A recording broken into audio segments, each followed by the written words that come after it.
Vivimos en un mundo líquido, vivimos bajo una vigilancia líquida. La educación se volvió al mundo líquido. La vida es líquida, el miedo también. Estos son conceptos que Bauman acuñó en los 90 y que han trascendido pues al siglo XXI y hoy están muy vigentes. Releyendo a Bauman, me pregunto, ¿es la fotografía líquida?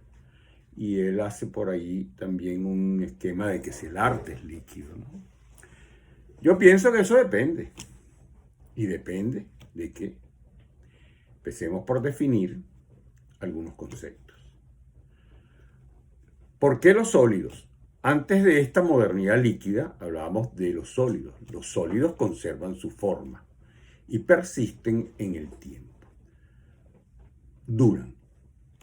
En cambio, el líquido es informal, se transforma constantemente como un río, fluye a través de un canal. Por eso la metáfora de la liquidez es bastante acertada. Y así para aprender la naturaleza de esa fase actual de este mundo contemporáneo en que vivimos. La disolución de los sólidos es el rasgo permanente de esta fase.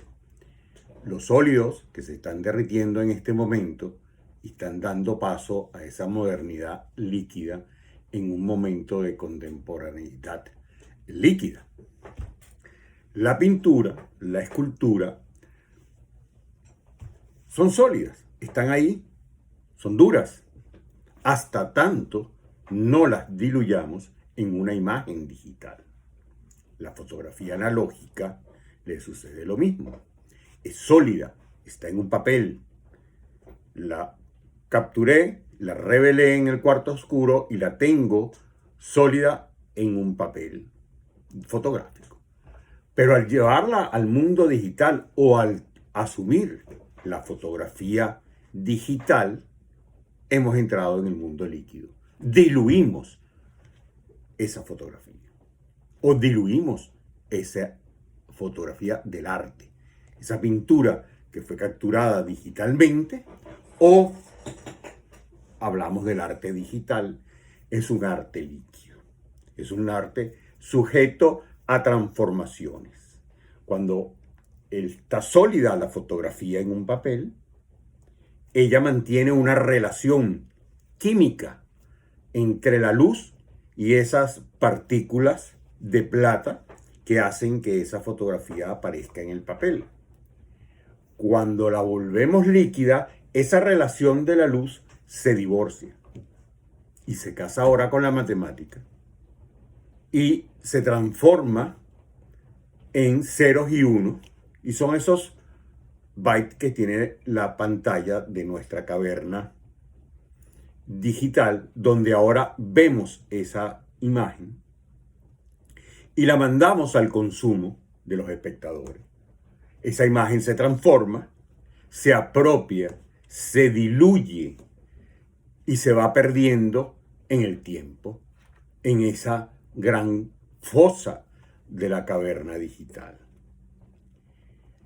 Entonces, en estos momentos tenemos que estar muy pendientes qué es lo que queremos nosotros hacer con nuestras imágenes, con nuestro trabajo fotográfico. Si lo vamos a relegar a una condición meramente comunicativa e informativa dentro de la caverna digital, o vamos a volverla que persista en el tiempo y se convierta en algo temporal o atemporal o perenne.